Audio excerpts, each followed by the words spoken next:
Bismillahirrahmanirrahim. Kita lanjutkan lagi pembahasan nomor 10 dan seterusnya. Perhatikan baik-baik. Soal nomor 10 yaitu penjumlahan dan pengurangan bilangan pecahan. Caranya, ubah semua pecahan menjadi pecahan biasa. 3/1/8, cara mengubahnya yaitu 3 kali 8 ditambah 1. Pernya masih per 8. Berarti 3/8 kali 3 kali 8 24 tambah 1 25/8. Kemudian ditambah 1 kali 3 tambah 2 dikurangi 5/6 ditambah 2 kali 4 tambah 3. Kemudian selanjutnya langkah kedua, samakan penyebutnya. Penyebutnya ada 8, 3, 6, dan 4. Cari kelipatan dari 8, 3, 6, 4 untuk menyamakan penyebut. Ingat, untuk menyamakan penyebut, apabila penyebutnya dikalikan dengan bilangan tertentu, maka pembilangnya juga harus dikalikan dengan bilangan yang sama. Setelah itu, dihitung dari depan, dijumlahkan, pembilang tambah pembilang, kemudian dikurangkan, pembilang kurangi pembilang, kemudian ditambahkan lagi. Kemudian cari dan sesuaikan dengan pilihan ganda. Nomor 11, perkalian dan pembagian pecahan. Caranya sama, ubah semua menjadi pecahan biasa. 9/12 tetap, 1 3/5 ubah jadi pecahan biasa, 1 kali 5 tambah 3/5 dibagi 2 5/8 ubah jadi pecahan biasa, 2 kali 8 ditambah 5. Selanjutnya adalah pembagian diubah menjadi perkalian. Berarti 9/12 kali tadi 1 3/5 bagi ubah jadi kali, jangan lupa bilangan yang belakang di sini nanti dibalik.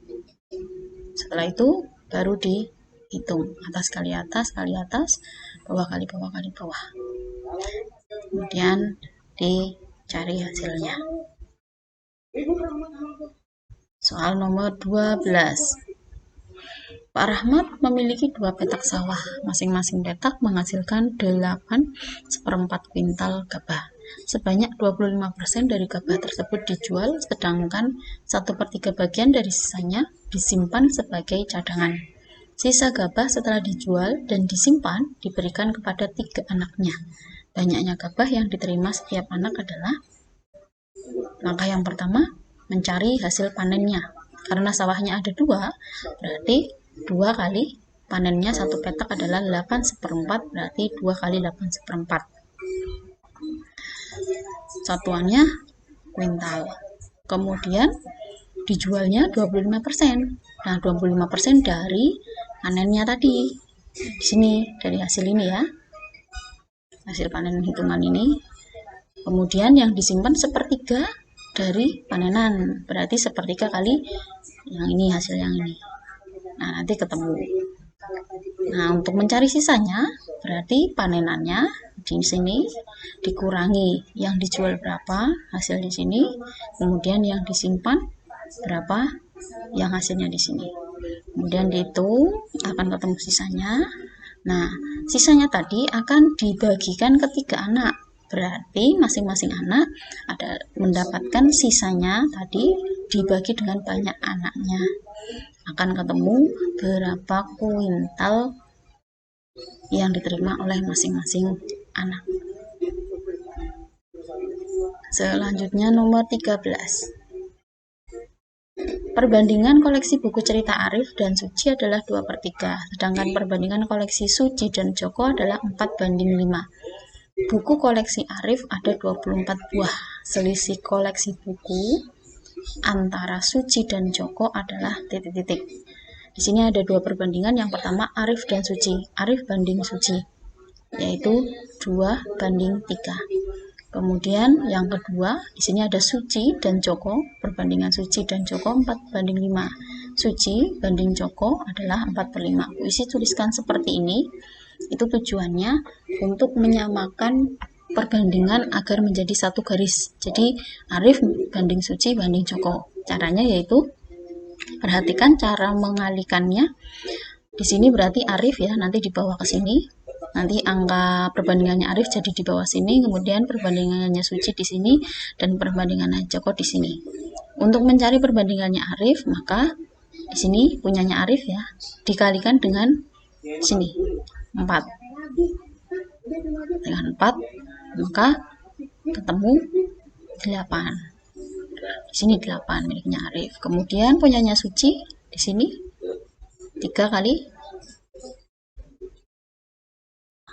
4 ketemu di sini, dan perbandingan Joko adalah 5 kali yang atas ini. Jadi ini ke sini, ini sama-sama Suci, kemudian Joko di sini. Maka akan ketemu perbandingan Arif berapa, Suci berapa, dan Joko berapa. Untuk mencari selisih, maka kita cari masing-masing punyanya Suci, berarti perbandingannya Suci yang baru ya, perbandingannya Suci yang ini per perbandingannya Arif. Perbandingannya Arif berarti Arif yang ini dikalikan dengan buku miliknya Arif. Berarti di soal ada buku koleksinya Arif ada 24, berarti kali 24. Nah, ketemunya adalah buku miliknya Suci. Kemudian mencari buku miliknya Joko, perbandingannya Joko per dibagi perbandingannya Arif dikalikan dengan bukunya Arif, maka ketemu bukunya Joko. Untuk mencari selisih, maka dikurangi yang banyak dikurangi yang sedikit. Nanti punya siapa yang banyak dikurangi, maka ketemu selisih antara koleksi buku Suci dan Joko. Nomor 14. Panjang jalan merpati pada gambar 32 cm. Gambar tersebut memiliki skala 1:1500. Pada kedua sisi jalan tersebut ditanam pohon pucuk merah dengan jarak 6 meter antar pohon. Pohon pertama dan terakhir dipasang pada jarak 9 meter dari masing-masing ujung jalan. Banyak pohon pucuk merah yang ditanam pada dua sisi jalan adalah titik-titik. Jalan merpati ini ada dua sisi ya, boleh digambarkan dua sisi, 1, 2. Kemudian untuk mendapatkan jarak sebenarnya jalan merpati, maka jarak sebenarnya sama dengan jarak pada gambar kalikan skala. Jarak gambarnya tadi diketahui di soal 32, skalanya adalah 1500. Maka tinggal dikalikan 32 kali 1500 ketemu cm, ubah jadi meter. Selanjutnya jalannya ditanami pucuk merah dengan ketentuan pohon pertama dan terakhir dipasang pada jarak 9 meter dari masing-masing ujung. Berarti di ujung sini sampai pohon pertama di sini jaraknya adalah 9 meter. Kemudian dari ujung akhir sampai pohon terakhir ini juga 9 meter.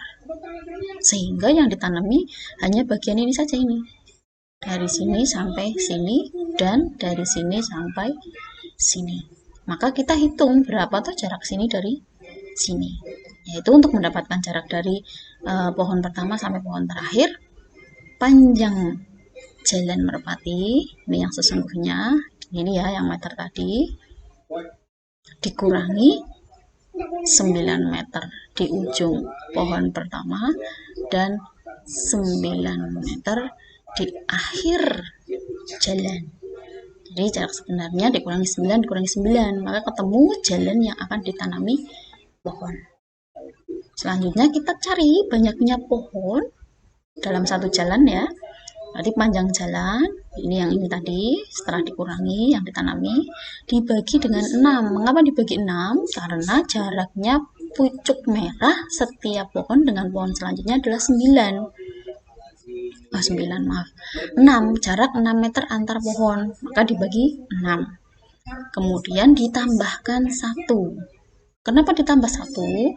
Karena pada saat kita menanam, maka kita harus nancapkan 1 pohon dulu. Seret 1, kemudian pohon kedua itu jarak 6, pohon ketiga jarak 6, pohon keempat jarak 6, dan seterusnya sampai yang terakhir. Jadi panjangnya pohon ditambahkan 1.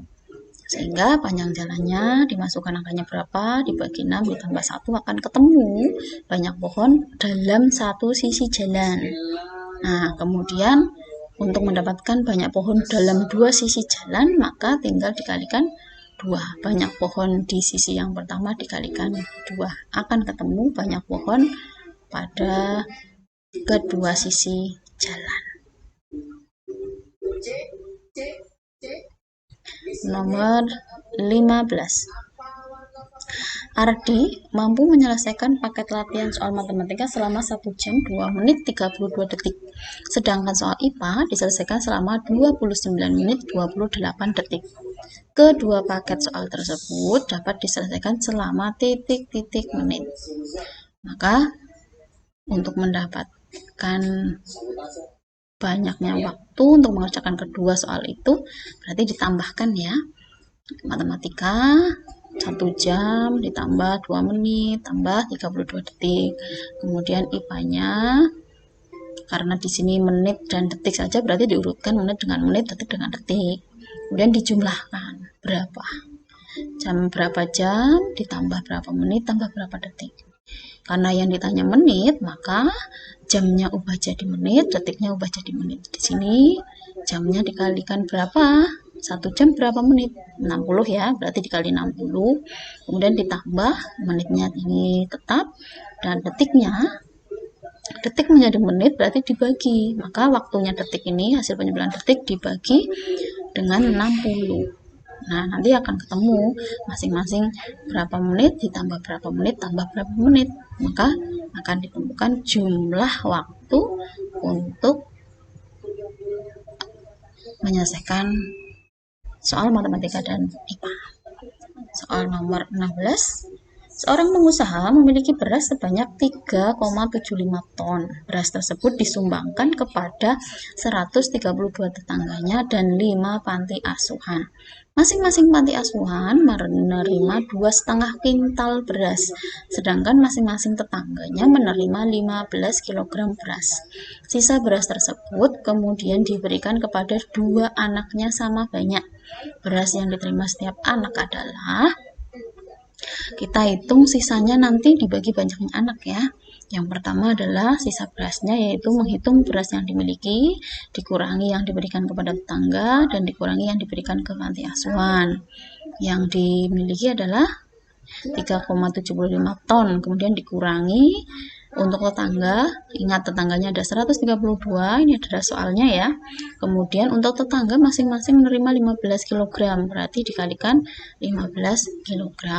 Dikurangi lagi untuk panti asuhannya ada berapa? 5, dikalikan 1 panti asuhan dapat berapa? 2,5 kuintal. Masing-masing panti asuhan menerima 2,5 kuintal, berarti dikali 2,5 kuintal. Kemudian masing-masing ubah menjadi kilogram semua. Jadi yang ton ubah jadi kilogram, yang kilogram jadi tetap kilogram. Ini bisa salah nulis ya. Ini untuk yang panti asuhan kuintal menjadi kilogram. Setelah ketemu kilogram semua baru dikurangkan, maka ketemu sisanya. Nah, selanjutnya sisanya itu dibagi kepada anaknya. Anaknya ada berapa? Ada, ini diberikan kepada 2 anaknya, berarti sisanya dibagi 2 dan ditemukan banyaknya beras yang diterima oleh masing-masing anak. Nomor 17. Yoga mempunyai 8 buah botol masing-masing berkapasitas 1200 cc yang berisi air penuh. Semua air tersebut dituangkan ke dalam wadah berkapasitas 100 desiliter. Air yang dibutuhkan untuk memenuhi wadah tersebut adalah titik-titik liter. Di sini ada cc, ada desiliter. Ingat, 1 cc sama dengan 1 cm kubik. Kemudian untuk mencarinya, dicari berapa volume air dalam botol. Karena air dalam botol itu ada botolnya ada 8, berarti 8 kali satu botolnya 1200, berarti kali 1200 itu menghasilkan berapa satuan cc. Kemudian cc ini ubah jadi liter. 1 cm kubik itu sama dengan 1 cc. Nah, karena satuan yang sama antara cc dan liter, antara kubik dengan liter, yaitu pada satuan liter, 1 liter sama dengan 1 desimeter kubik, atau 1 cc sama dengan 1 cm kubik, atau 1 cc sama dengan 1 ml. Kemudian pada wadah, kita hitung wadahnya karena akan dituangkan wadah, berarti wadahnya sama dengan ukurannya adalah 100 desiliter. 100 desiliter diubah jadi liter. Desi menjadi liter, berarti naik. Kalau naik berarti dibagi. Sehingga air yang dibutuhkan untuk memenuhi wadah adalah banyaknya air dalam wadah dikurangi air di dalam botol. Maka didapatkan banyaknya air yang digunakan untuk memenuhi wadah. Ya, kiranya itu pembahasan sampai nomor 17. Kita akan lanjutkan pada video selanjutnya. Assalamualaikum warahmatullahi wabarakatuh.